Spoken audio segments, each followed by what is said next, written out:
Sa ako. Ang magkabagal kilay na. Sa imo papa.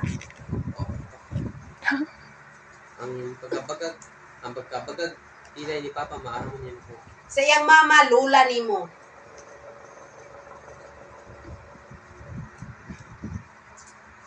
Ang kuan ma pagka brown eyes mo ama niyo na ko. Sa akong papa, tatay nimo. Si Iggy ba? Sino ko ani? Brown eyes. Kaati kay wala. Nipis ang kilay. Ay, oh.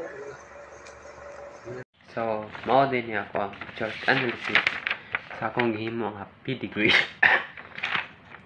Excuse me.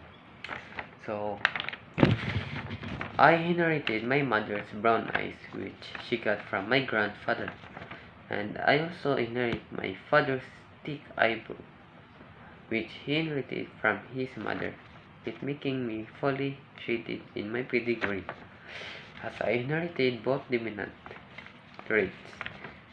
My sister didn't inherit any dominant traits, and my brother inherited only brown eyes with only the dominant brown eyes.